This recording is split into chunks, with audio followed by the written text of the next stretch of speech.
اسلام میں جمعہ کا دن بڑی عظمت رکھتا ہے۔ عیسائیوں کے لیے اتوار مقدس ہے، ہندوؤں کے لیے منگل اہم ہے، اور یوں ہی یہودیوں کے لیے ہفتہ کا دن نہایت مقدس شمار ہوتا تھا۔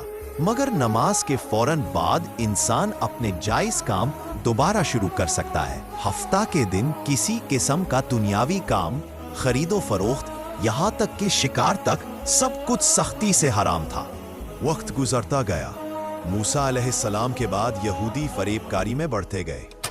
اسی زمانے میں ایک بستی تھی، سمندر کے کنارے، بہت خوشحال، مچھلیاں بے شمار، زندگی آسان۔ لیکن آزمائش ابھی باقی تھی۔ ہر ہفتے کے دن دریا کے پانی پر ایسی بے شمار مچھلیاں ظاہر ہوتی کہ دیکھنے والے حیران رہ جاتے۔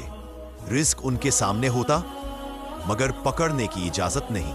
جو ہی ہفتہ ختم ہوتا، وہی مچھلیاں غائب ہو جاتی۔ یہ آزمائش تھی کہ کون حکم الہی پر قائم رہتا ہے اور کون دنیا کے لالچ میں پڑ جاتا ہے۔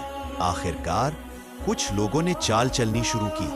انہوں نے نہروں کا رخ بدلا، چھوٹے چھوٹے تالاب بنائے تاکہ ہفتے کے دن مچھلیاں ان میں جمع ہو جائیں، اور پھر وہ انہیں اتوار کے دن پکڑ لیں، گویا حکم بھی نہ ٹوٹے اور فائدہ بھی ہو جائے۔ لیکن اللہ کے حکم سے کھیلنے والے کب کامیاب ہوتے ہیں؟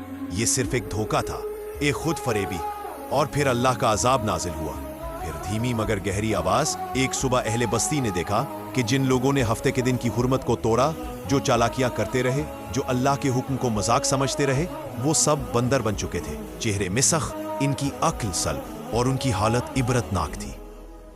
یہ ایک یاد دہانی ہے کہ اللہ کے احکام کھیل نہیں ہوتے، اور گناہ کو چالاکی سے حلال نہیں بنایا جا سکتا۔ یہ سزا صرف ان لوگوں کے لیے تھی جو نافرمانی پر ڈٹے رہے اور اللہ کی نشانیوں کو جھٹلانے میں فخر محسوس کرتے تھے۔ آمین۔